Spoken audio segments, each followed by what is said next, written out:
Alright guys, how's it going? In this video, we are going to be talking about Konaté and Mark Guéhi.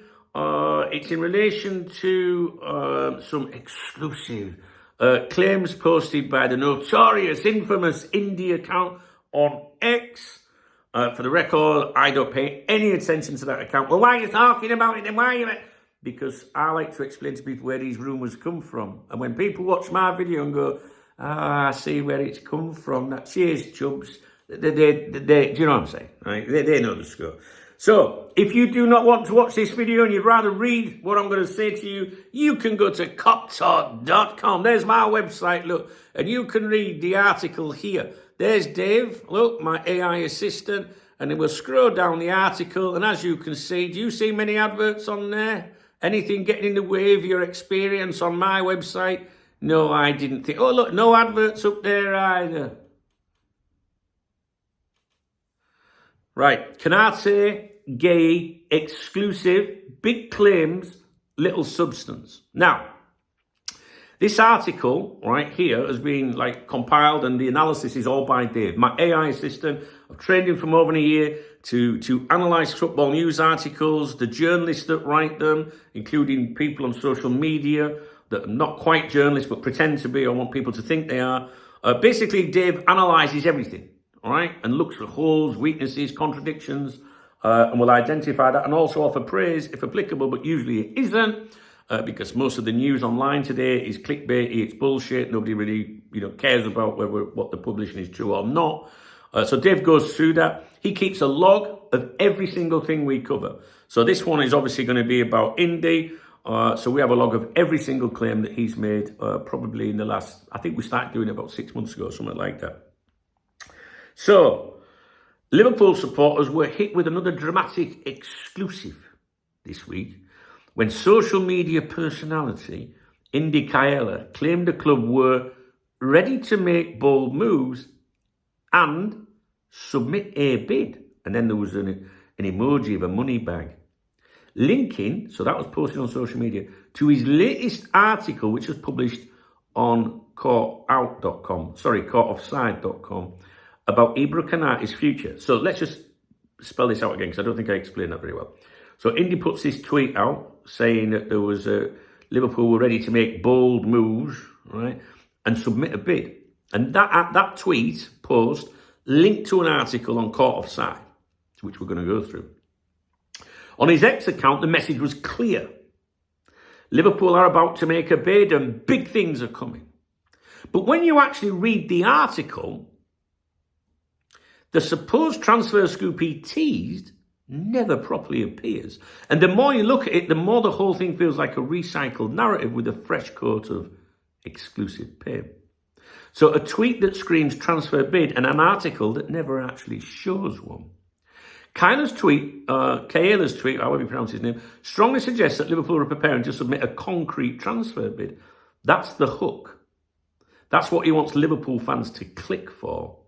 However, the article itself doesn't clearly state anywhere that Liverpool have submitted a bid, are in the process of submitting a bid, will definitely submit a bid, or are in active, negotiations with another club. Instead, the Court Offside piece focuses on a familiar storyline. Konaté is being given what is described as a final contract offer. Liverpool don't want this to drag on, and if he doesn't sign, they could look to move him on in January. What player is going to fucking agree to that? If he's thinking, I'm going to go on a free transfer next year, you're not going to let Liverpool fucking or any club bully you and sell you in January. Absolute nonsense. It's framed as a final ultimatum, which sounds dramatic, but it is, in reality, just the standard situation any club faces with a big player running into the final months of his deal. And the narrative has been pushed before. This isn't new ground. The core idea that Liverpool might reach a sign or be sold point with Konaté is not exclusive to this article. Variations of the same story have already appeared elsewhere, including at Football Insider, dreadful website, where Wayne Vasey has previously written about frustration over stalled talks and the possibility of a decisive stance if Konaté doesn't commit. So that's another shit outlet basically saying exactly the same thing previously. So because, we were obviously mentioning Football Insider, it doesn't mean that Cop Talk is endorsing them. or their reliability. Far from it. The point is simply this. Even sites like Football Insider, who live in the grey area between speculation and information, have already pushed a very similar narrative. And it's easy to do, isn't it, guys? Anyway, the player's contract running down. Well, take it or this is your last offer. You know what I mean? Fucking Kyler's version doesn't move the story on. It just repackages what's already out there and slaps, I can exclusively reveal on top. Does the article imply Liverpool could move for Mark Guéhi? Yes, it does. Does it confirm a bid? No. There is one line that comes closest to tying the Konaté situation to a potential upcoming signing.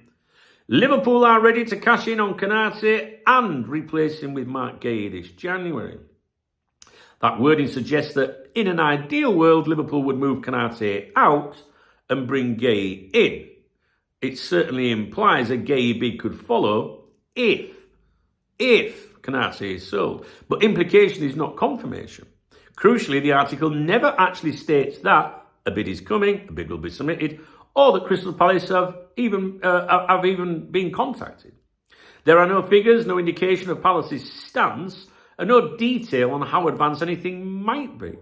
It leaves the door wide open for interpretation, as usually these Twitter twats do, right? And the same with the likes of, Football Insider and these shitty websites we cover all the time.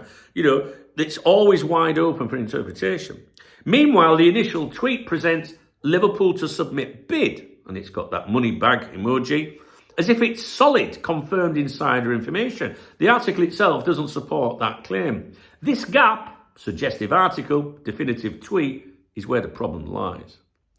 And it's loaded with hedges, not with information. Dave points this out. Once you get past the headline and the framing, the piece relies heavily on classic hedge phrases, such as remains to be seen, may well feel, perhaps we'll have to see. That isn't how a nailed-on exclusive reads. It's how a speculative opinion piece reads. Lots of mood and narrative, very little hard information. It's also worth noting that the Mark Guéhi angle is again nothing new. Liverpool's interest in Guéhi has been widely reported for months. Saying that Liverpool could turn to him if Konaté leaves is simply rejoining dots that have already been drawn all over the place. And we all know he's coming to fucking Liverpool anyway. You know what I mean? The logic problem nobody in this exclusive addresses. Beyond the hype and the hedging, there's a simple football reality that cuts through the whole story. There's someone at my door. Please wait. I'm back. Did you even notice me gone? Look, I've just got a delivery. And I think this is a camera for the football. I've spoke about that in other videos. I won't bore you with it now. Let's get back to where we were. I'm glad that's come because I thought I'd missed that delivery. Okay, the logic problem that nobody in this exclusive addresses. Beyond the hype and the hedging, there's a simple football. Do you mind? Get the fuck out! Messing. He gets excited when someone comes to the house. I'll put this box up your fucking ass. Hello. There's no RSPCA in fucking Spain, so go with it. Right. Beyond the hype and hedging, there's a simple football reality that cuts through the whole story. If Ibrahima Konaté really is, as heavily suggested in Spain, interested in a free transfer move to Real Madrid next summer, then he is not going to agree to be sold by Liverpool in January. That's what I said. A free transfer would almost certainly bring a huge signing-on fee, a more favourable wage package, and the freedom to choose his next club on his terms. No top player in that position 6 months away from the biggest payday of his career is going to throw that away by allowing his existing club to cash in on him early. And do you know what? The only way Konaté stays at Liverpool, if he re-signs with Liverpool, would be because, in my opinion, Real Madrid fucked him off. All right? I'd never believe him in a million years if he said, oh no, I was always staying here. Nah, fuck that. For Liverpool, a January sale might make business sense. For Konaté, it would be financial insanity if he has a free to Madrid lined up. That's the crucial logic gap missing from the ultimatum framing. Dave's final word. Indy's tweet promises Liverpool fans big drama, bold moves, a bid on the way, and a major development at centre-back. The article he links to on Court Offside actually delivers something far less impressive. A contract situation that has already been talked about elsewhere, an implied not confirmed Guéhi plan B, no concrete bid, no fee, no palace detail, and a lot of language that keeps every possible outcome open. Think about it. And this is why these fuckers do it. On the surface, it looks like an explosive exclusive. Under the surface, it's a familiar story, loosely stitched together and sold with more confidence than substance. Once again, the headline and the tweet do the heavy lifting, while the article itself quietly steps back from saying anything that could actually be pinned down. And that is Dave's analysis and final summary. And it doesn't matter, does it? The excitement's out there, the clicky headline, the clicky tweet even, right? Once you're on the website, the adverts are being displayed, the metrics suggest traffic. That justifies giving someone, some money to post these articles. Meanwhile, your browser's having a fucking meltdown over pop-ups and fucking spyware and everything you can imagine, right? On rogue websites. But on these websites, it's all about clicks, views, all them, them adverts that pop up on your screen and you click it and it accidentally opens up in another browser. Ka-ching. That's why it works like that, all right?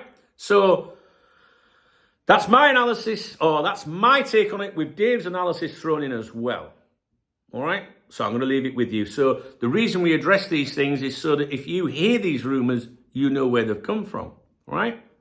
I would give anything to be able to revisit an article like that and say, oh yeah, he was right. But you know what?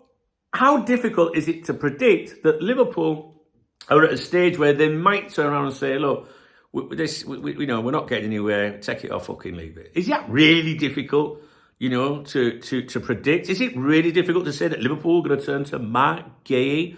A lot of these exclusives state the obvious. And if you analyse and follow news reports, which I've done for nearly 30 fucking years, I see it. I could be the biggest fucking blagger ITK in the world. Because people are so fucking gullible, they want to believe it. And then they go, I did say that. Nah. My videos, I go, I ain't got a fucking clue, but this is what I think. And 9 times out of 10, I'd argue 10 times out of 10, I'm fucking right. Because there's a saying around these parts. It's not YNWA. Oh, no, it's way more important than that. No. I thought the cap was there. It's DKB. Do you know what that means? Dunk knows best. And if you want to follow my channel, follow my website, you won't go far wrong, right? This isn't about, being mean to journalists. This isn't a journalist, but, this is an internet personality. It's not. It's about protecting you and say, look, I'm just being honest. There's holes all over the articles and claims. An exclusive should be, this is going to happen. Not could happen, might happen, or stating the fucking obvious. All right? I'm going to leave it with you there, guys.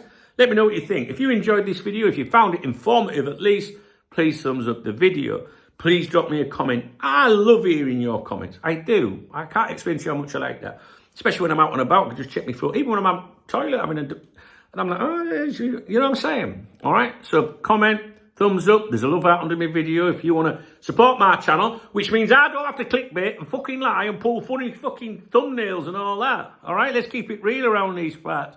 If you appreciate what I do, there's a love out under the video. All right? And that helps me pay my bills. Simple. Fucking truth. Right? And there's 3 links in the video description if that doesn't work. All right? 3. Now, my preferred one is Revolut, because that's the one, that's my beer kitty. Saturday's my beer kitty. My Revolut, if there's not in my Revolut, I don't go out on a Saturday, but I've got good peoples. And ever since I've been doing a beer kitty, I've been out every Saturday. You know what I mean? I'm nearly there. I think I'll be going out Saturday. All right? Well, it will be if you buy me a beer. Listen, it don't cost you anything to thumbs up a video or leave a comment, does it? All right? I'm off.